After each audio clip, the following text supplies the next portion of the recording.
Hey girl, hey. Hey boys, hey. For all you insomniacs out there, people that can't sleep on a Friday night or that may have already slept and gotten up early, this one is for you. I just wanted to do this real quickly. That way my chat wasn't blowing up while I am doing this. I have some information and some ideas I want to share with you before I don't come back to do another live until late tonight. I watched a few things about the author CC of the book Letters from Christopher, and I wanted to share some things that I had picked out of that and what I thought about it. So, the author of this book admits that she has actually been a subscriber of the Armchair Detective for a year now.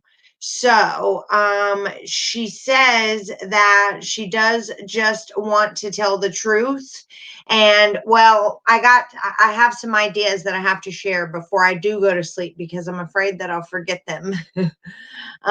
So that she's been subscribing to him for a year, and she started speaking to Chris 5 months after the murders. So was she the one that told Chris about the shadows because she was one visiting him, and people can write into him and have been writing him from the beginning. And these kind of sick-minded people, they want their 5 minutes of fame. They want to be in the limelight. They want to be in the spotlight. And so he knew that he could blow up this YouTuber and blow up himself by saying that the girls were still alive and making this whole huge ordeal about it. Were those shadows real, or were those shadows not real? So that is the question, whichever side you're on. And I really haven't decided yet myself. It's really, really hard to decide, but I just wanted to let you know that Chris did have somebody in his ear. His family was telling him. And even the Armchair Detective asked this author in the very beginning of his interview, does Chris know about me? And she said, absolutely. He's known about you from the beginning. I've been watching your channel from the beginning. And he knows that you're the one that started the petition to get the pictures taken down.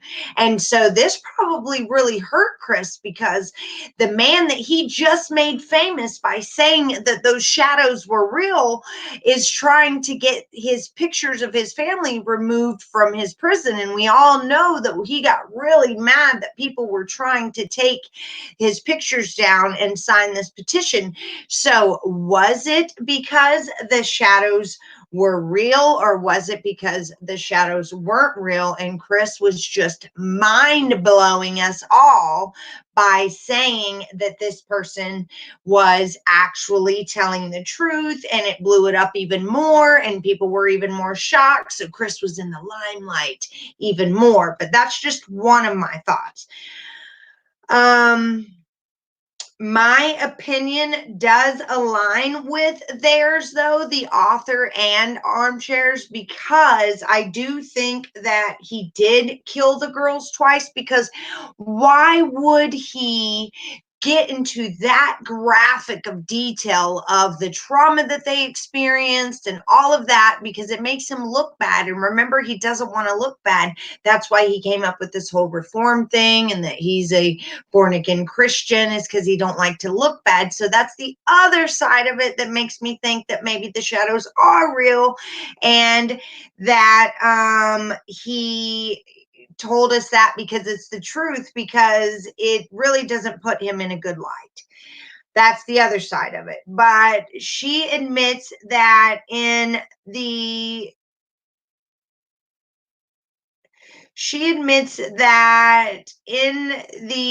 this interview that she does, in her first interview, in the very first Patreon, she acts like she knows everything about paganism and this guy in worship and all this stuff.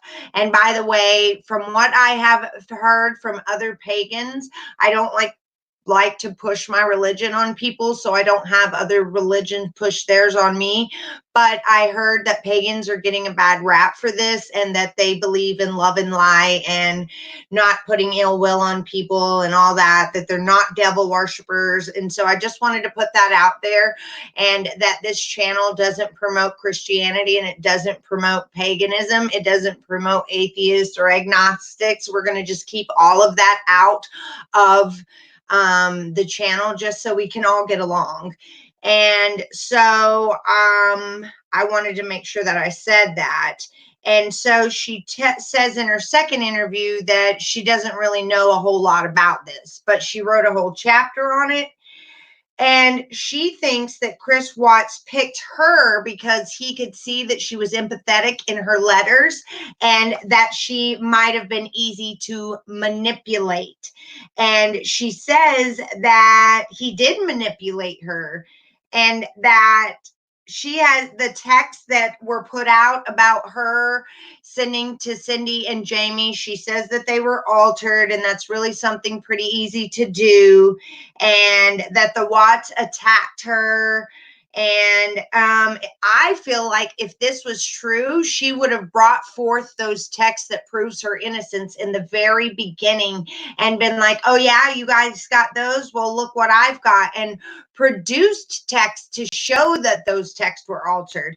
So that's why I don't believe that the texts were altered. And I'm sorry, Sherilyn. And we are not here to like have a witch hunt against Sherilyn. You know, Nicole is the one that slept with a married man and was wrapped up in all this mind drinks and controlling and all that weird stuff. So Sherilyn really isn't to blame, but I don't want to make light of the fact that she tried to strong arm Sandy into having a voice in her book by baiting her with a copy ahead of time. And if you don't have a voice in my book, you don't get a copy ahead of time. You get to find out with the rest of the world. So I don't agree with that.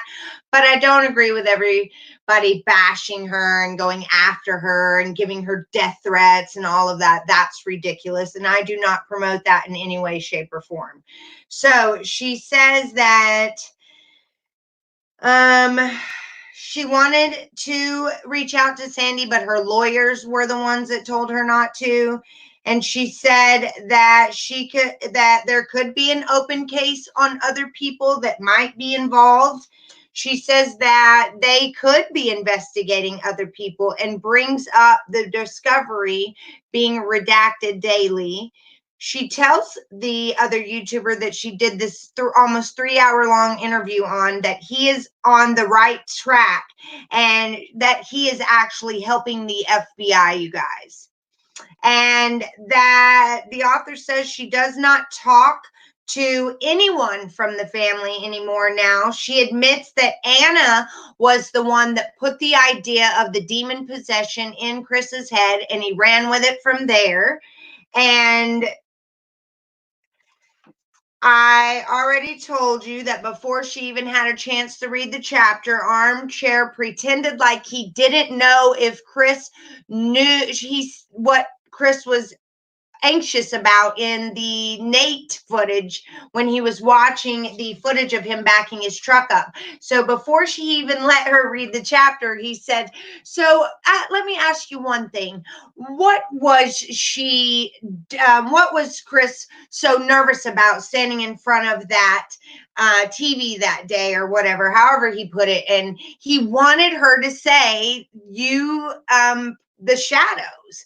He wanted her to like give him the credit for the shadows again, even though he already knew that that's what Chris was nervous about, because the other Patreon had been released and the chapter had already been released before he released it. So I just found that funny that he had to stroke that for himself, stroke his own ego. And maybe I shouldn't talk like that. That's probably rude. I shouldn't hate on other people. I retract that statement. But yes, he did make sure that it was known that he tooted his own horn for, that's a better way of saying it, for being able to find those shadows. So then she said it was Oh, I'm getting ahead of myself. The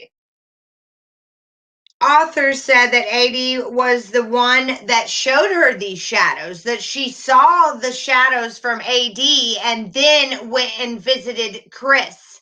So when she went to visit Chris, she already had it in her mind that these shadows were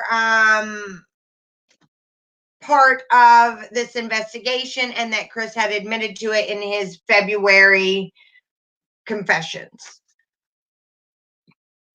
And let's see.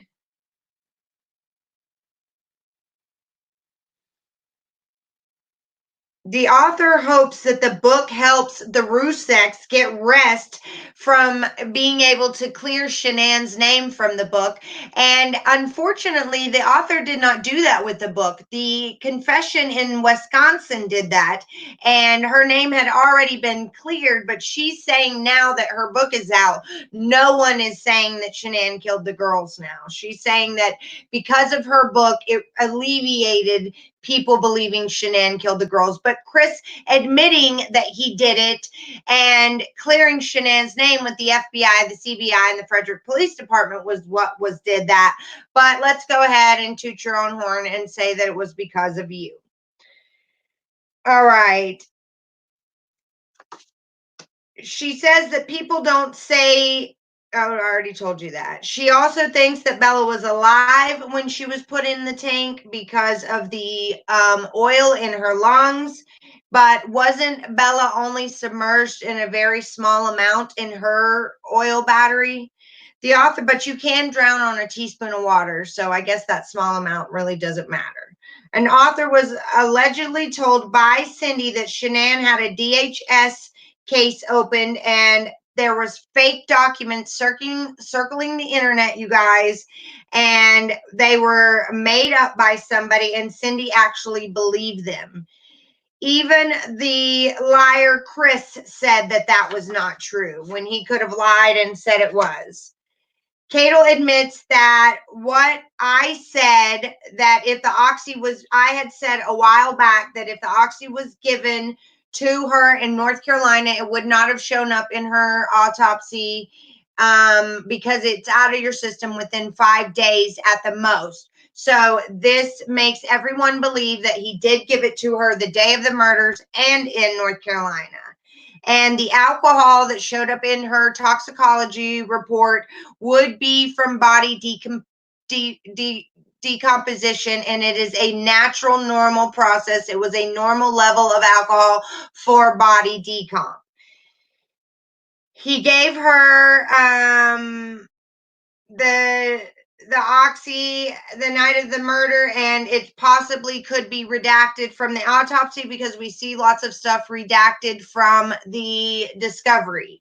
Chris says that he killed them twice because he thought that they were dead the first time 100% because he told the author that he saw them blue and stiff, and that's what made him think that they were absolutely dead the first time.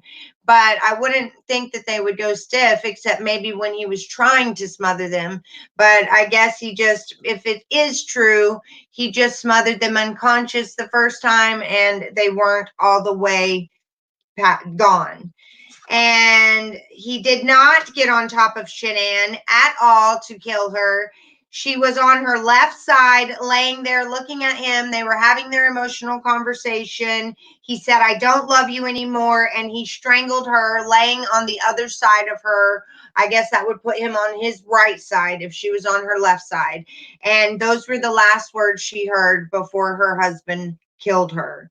The author thinks that the fridge had something to do with it downstairs in the basement because Chris Watts kept asking her what she knew about the fridge downstairs and what she knew about an empty bucket down there. So she thinks that when the girls woke up, it spoiled Chris's plan, and she wondered if someone was if he was planning to put them in the fridge or a bucket to try to do it the second time, and he decided not to do that for whatever reason. That was her own speculation. She thinks that Chris Watts would use the fridge and the bucket to smother them, and says the girls were at the top of the stairs while he drug their precious mother down them. She says that Chris forgot Shanann's phone at home during all the chaos of the girls waking up for the second time. And that was part of his plan, was to take the phone with him so he could text himself back when he was fake staging text to her phone. His original plan was to text back, but it was such chaos that morning he forgot to grab the phone, and that was one of the reasons why he was getting so mad on the way out there, because he forgot to grab the phone. He also says that is what he got into the Lexus for. When he came back, he was freaking out for the phone, and he opened up the Lexus door to make sure that he hadn't put it in the Lexus, because he was going to back the Lexus out of the garage that morning so he could pull his truck up a little more, because he wasn't sure if he was completely hidden to be able to load his wife's body in the back of his truck without being seen on the neighbor's surveillance. So he almost backed up the Lexus, but he decided not to. And so he thought maybe he had left the phone in there. But he says that he ran upstairs when he got in the house and the police didn't follow him in, and he stayed in there for like a minute. He says he ran up there to make sure everything was okay. Well, what if he had that blanket stuffed somewhere on his person, and he ran up there and threw that blanket that everybody says that they saw on the body cam that he supposedly smothered Cece with on the floor? And that's what took that minute to run up there, toss that blanket back in the room. Or they could have had two of those blankets, and they bought Bella one and Cece one, and he did use that one to murder Cece with, and he got rid of it at the dumpster that he stopped at on the way back when he hit up the construction site on the way back to the police. So either way, those are some options it could be. But he did not know the code on the phone. So I find it odd that he would want to bring the phone with him. Or was he lying on the body cam to the police to act like pretend like he didn't know the code so they wouldn't think that he had a chance to get in it? Maybe he did know the code and was lying about not knowing the code. But she said that she wrote word for word what Chris wanted her to in the book, and he was not deceived. So now she is calling Cindy a liar, I guess, because that if she's saying that Chris was not deceived, then you're saying that what Cindy's statement was through her attorneys, that Sandy, God forgive me, it's really late here. So basically, she's saying that Chris was not deceived, but Sandy Rusek said that Chris was deceived, and she gave a statement to Dr. Oz through her attorneys that she felt like the author's intentions were bad and that she did deceive Chris. And I tend to believe Sandy over the author any day of the week. She says at one point his letters, in the tone changed in them. She said that in Wisconsin, they open the mail that is going into the prison, but not the mail that is going out of it. And her meetings and phone calls were being recorded. She says that he was precise when he was confessing to her in the letters, but he was very sloppy and not on point in the beginning of the letters. Chris asked her to just put the letters in the book, and the author says that late in July, early August, she got this random document from Chris that was notarized, giving her permission to use all the letters in the book, that she had not prompted this from Chris, but he had just randomly sent it to her. And again, she said that she was blindsided by the lawyer's statement from the Ruseks, from Dr. Oz, that she didn't know that it was from a lawyer. She didn't know. She just thought that Sandy had called up Dr. Oz and gave this off the record statement. She didn't know that it was like that. And evidently, when she got it from the bully that was coming after me, that was the first time she ever had seen it, is when that other YouTube creator that kicked me out of her Patreon said that sent it to her in a message. And so she's saying that was the first time that she saw it. She was very taken aback and blindsided, and stated that Chris was never deceived by her. She said it hurt her very much. And since she went to a great extent for the truth. And she said when Chris got there, oh, I already told you guys about checking the Lexus. Let's see.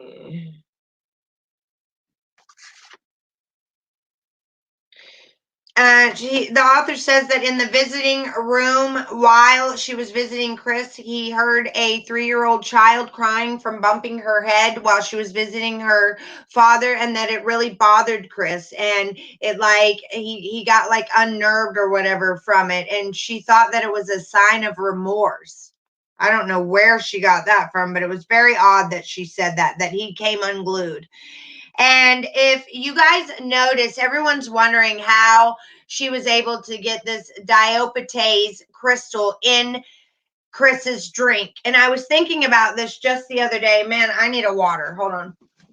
I was thinking about this the other day. I watched these stupid reality TV things before I got my YouTube channel as an outlet to cover these true crime stories that time has passed on them.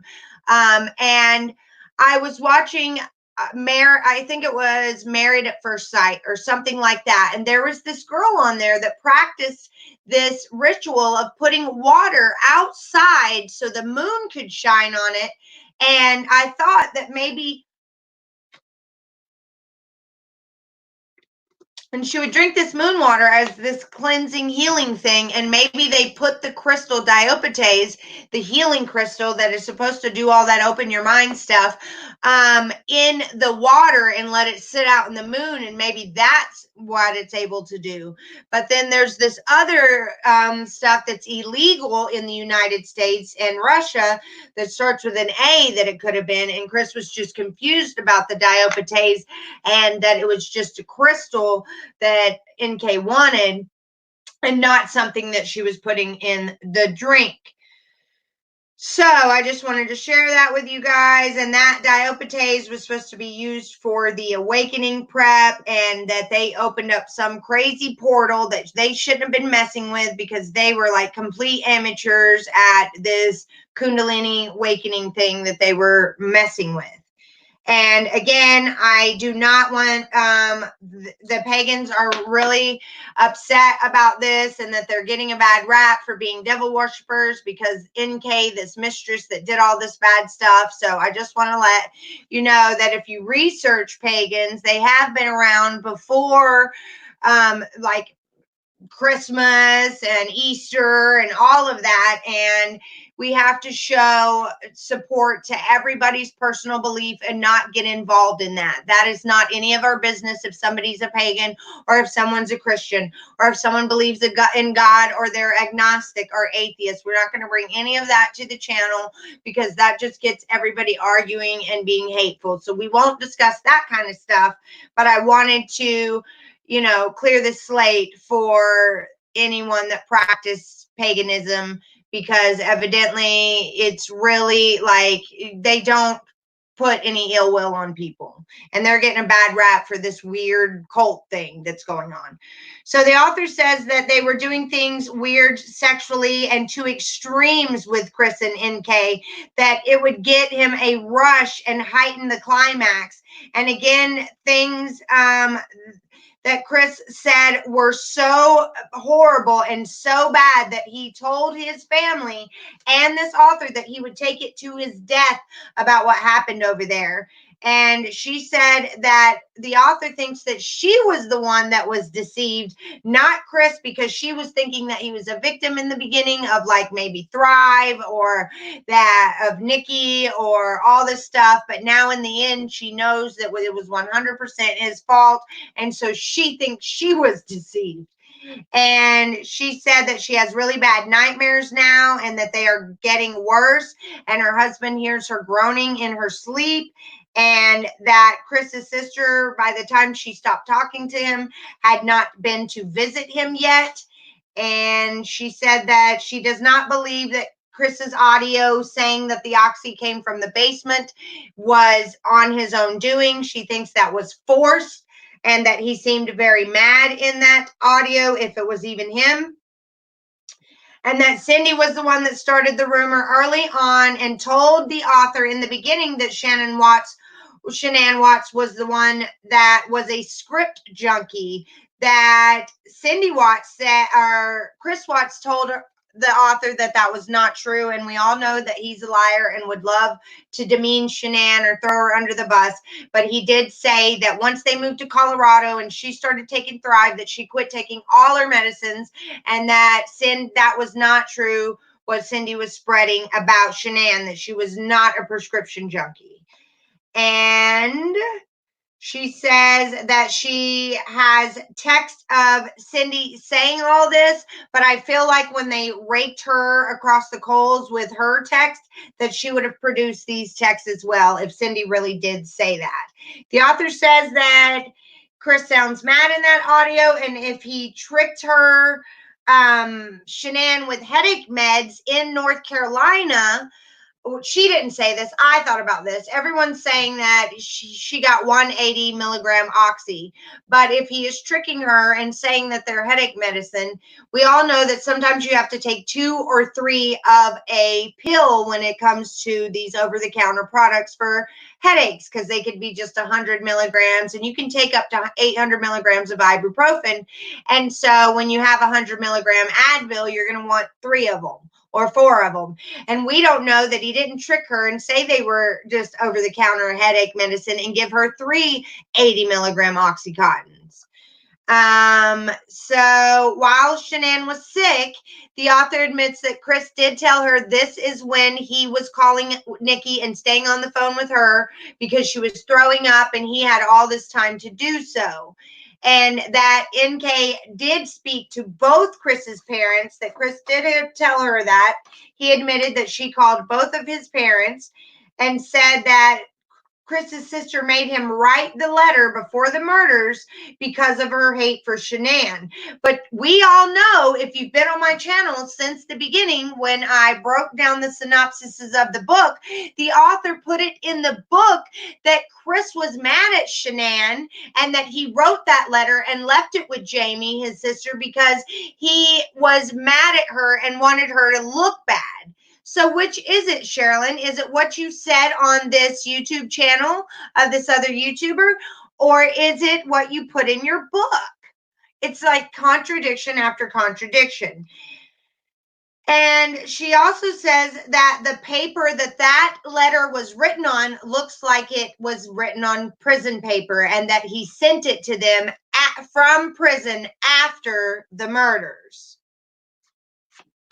And the last time she saw Chris, she told her husband that there was something dark about him this very last time, and that she was not ever going to see him again. And since then, there has been weird noises in her home.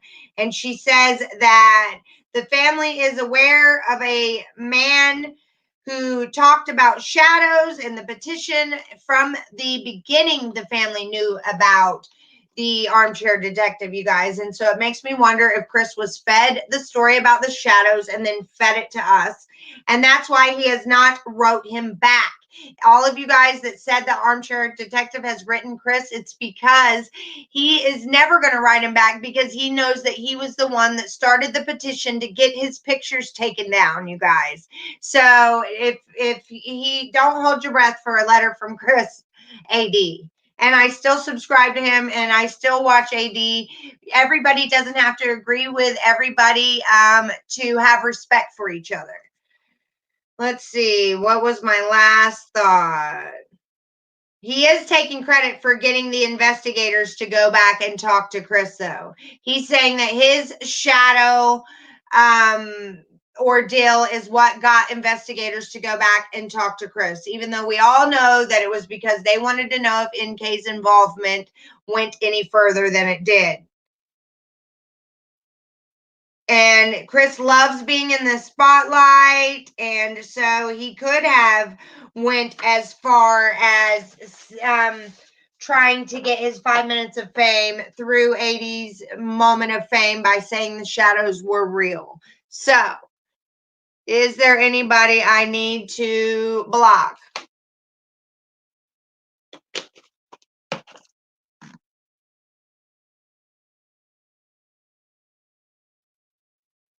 Yeah, I barely see the white part of his eyes. Yeah, I agree that he definitely nurtured the argument, right, Jamie? He like kept it consistent. He didn't ever try to get in between it. Nothing like that.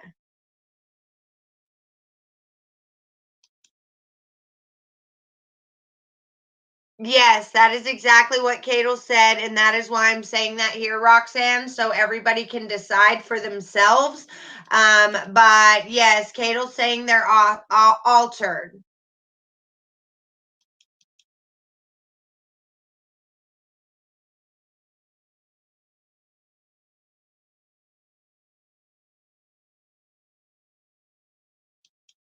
That's this is true what Lawa said.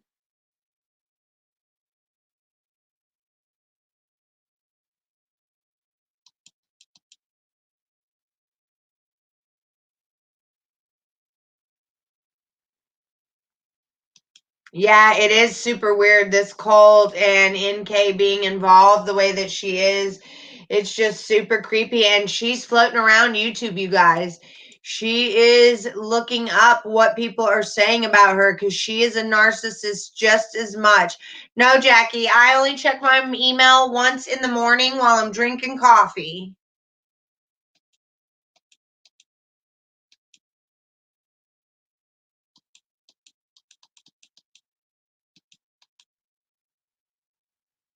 Yes, I heard that Easter and Christmas were originally pagan holidays. I think everybody knows that because a lot of like hardcore Christians won't celebrate those things because they say they are pagan. They won't celebrate Halloween or any of that. But we're not going to talk about pagans or Christians here. I already said that they aren't bad and that they got a bad rap from this author, and we're just going to leave it at that. We're not going to bash Christians or pagans.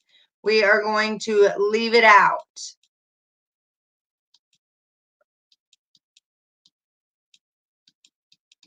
of my channel so we can all just get along as one big happy family.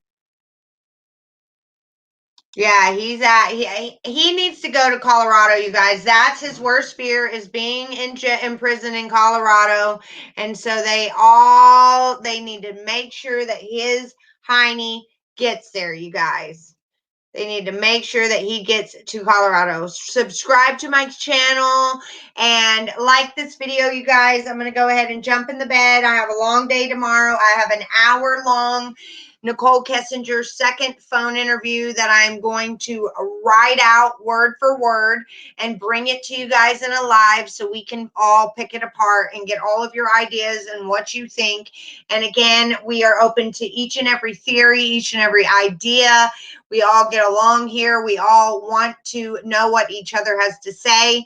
And I really appreciate each and every one of you. This is not about the money. I do not monetize anything that has murder and mayhem in it. And I do not cover any stories that a year has not passed so I can show respect to the families. I was not covering this case a year ago, you guys. I was not one of those people that jumped on that. I wait a year. If something was to happen tomorrow, you wouldn't see me covering it here because I do not want to disrespect the family in any way, shape, or form. Not that any of these other people did. I just personally don't want to do that. So I can't wait to hang out with you guys tomorrow night. Be expecting that NK second phone interview monologue broken down and my thoughts on it tomorrow. I will check my email again. I only do that early in the morning, Jackie, when I wake up, or if I sleep in, it's like 10 or 11 when I'm drinking my coffee. It's a morning ritual I do every morning. I check my email and I try not to be a slave to my computer or my email or my Facebook or anything like that. And I only do it once a day. The YouTube, since I'm building my channel, I do give it 2 or 3 lives a day, but I can't really focus on anything more than that because my family needs me first. But thank you so, so much, you guys, for all of your love and support. And I did promise again that when I came live that I would redact and rectify that information that was put out that was giving the pagans a bad name. But let's just all get along and love each other with love and light. We all want the best for each other, and we all want to respect each other and not be closed-minded and think one person is better than another because of your beliefs. So that's just ridiculous. I respect each and every one of you. You got my email, you've got my website. If you want to help endorse me in any way, you don't have to make a donation. You can just buy some of the nails from my website. Thank you so much. Christmas is upon us. So even if you don't wear nails, you can buy them for somebody in your family or for great stocking stuffers. I'm heading to bed, you guys, and I'll see you tomorrow night. Bye.